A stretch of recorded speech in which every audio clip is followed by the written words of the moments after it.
जी chef में खुशामदीद। सबसे पहले तो आपका बेहद शुक्रिया कि आपने मेरी रेसिपी देखने के लिए मेरी वीडियो को क्लिक किया। तो व्यूअर्स, आज मैं आपके साथ मूली के पराठे की रेसिपी शेयर करने जा रही हूँ।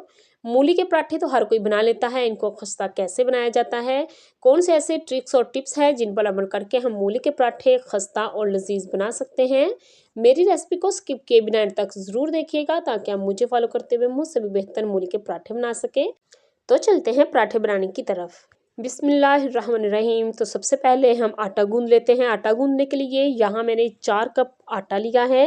ये गंदम का आटा है। ये वो आटा है जिससे आमतौर पर हम घर में रोटियां बनाते हैं। तो 4 कप मैंने आटा ले लिया है। अब हम इसमें हाफ टी स्पून नमक का शामिल करेंगे और 2 खाने के चम्मच इसमें घी के डाल देंगे। घी डालना बहुत ज़रूरी है, कुकिंग ऑयल आपने इसमें नहीं डालना।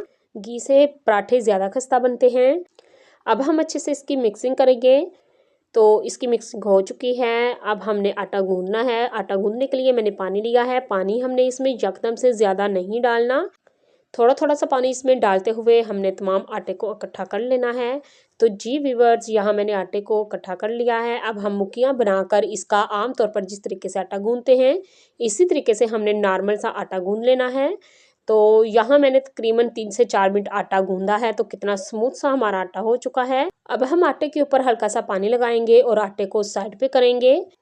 अब चलते हैं नेक्स्ट स्टेप की तरफ।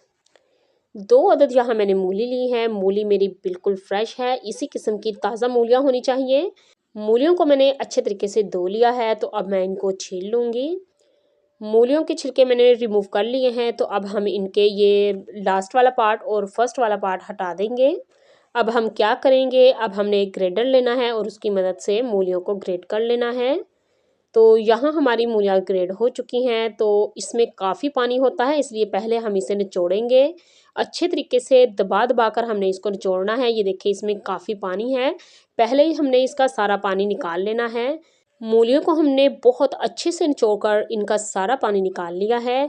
तो अब मैं 1 टीस्पून इसमें नमक डालूंगी और इसे अच्छे तरीके से मिक्स करूंगी। जैसे ही मूलियों को नमक लगता है तो मूलियाँ दोबारा से पानी छोड़ना शुरू कर देती हैं। हमने इनको बिल्कुल ड्राई कर देना है। तो 5 मिनट हम इसे कवर करके रखेंगे। 5 मिनट के बाद फिर मैं आपको दिखाती हूँ।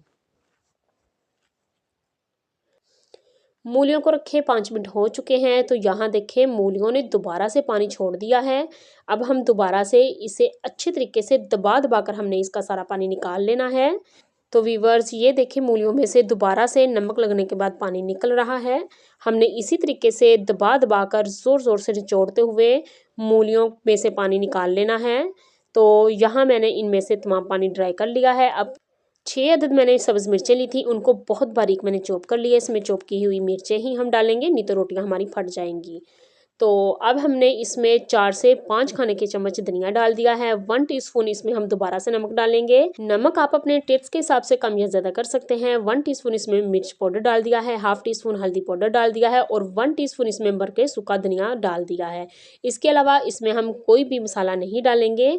तो अब हम इसकी अच्छे तरीके से मिक्सिंग करेंगे। तो फिलिंग हमारी रेडी हो चुकी है। अब हमने जो आटा गूंद के रखा था उसे लेंगे और उसके छोटे छोटे से पेड़े बना लेंगे।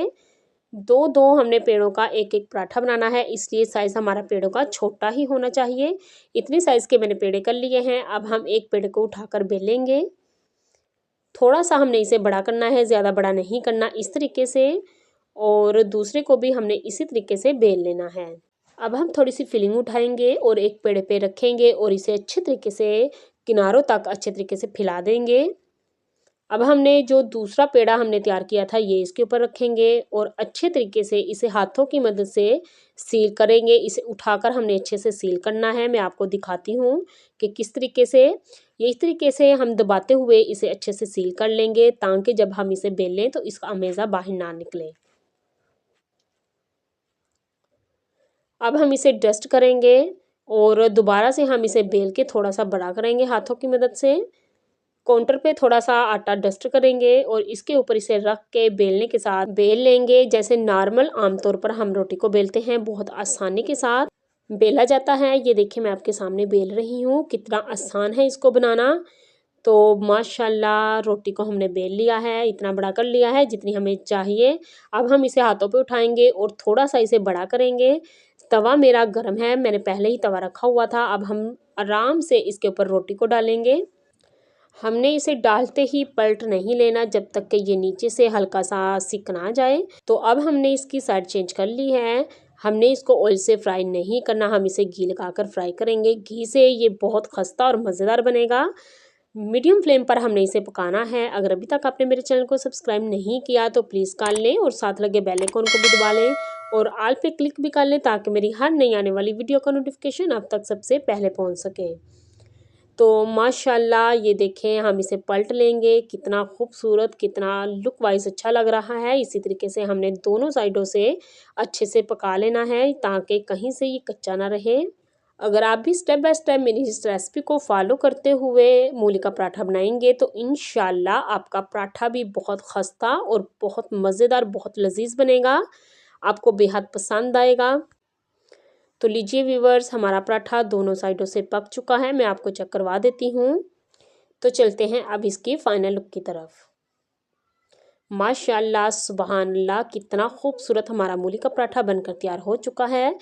बहुत मज़े की खुशबुएं आ रही हैं। मैं आपको इसके अंदर से लुक भी दिखाती हूँ। ये देखिए कितना खूबसूरत अंदर से भी बना है।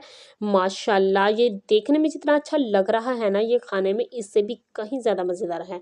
आप इसे दही की चटनी के साथ खाएं, अचार के साथ खाएं, बेहद मज़ेदार है ये पराठा। बहुत खस्ता बना है माशाल्लाह। आप इसे एक बार ज़रूर ट्राई कीजिएगा और मुझे कमेंट्स में बताइएगा कि आपको मेरी ये आज की रेसिपी कैसी लगी। उम्मीद है आज की ये आसान सी वीडियो आपको बेहद पसंद आई होगी। वीडियो अच्छी लगे तो इसे लाइक कीजिए और ज़्यादा से ज़्यादा इसे शेयर कीजिए ताकि ये आसान सी रेसिपी हर किसी के पास आसानी से पहुंच सके। मज़ीद ऐसी आसान और मज़ेदार रेसिपीज़ देखने के लिए मेरा चैनल विजिट करें। अपना और अपने प्यारों का बहुत सा ख्याल रखें। Thanks for watching. मिलते हैं नेक्स्ट वीडियो में, तब तक के लिए अल्लाह हाफिज़।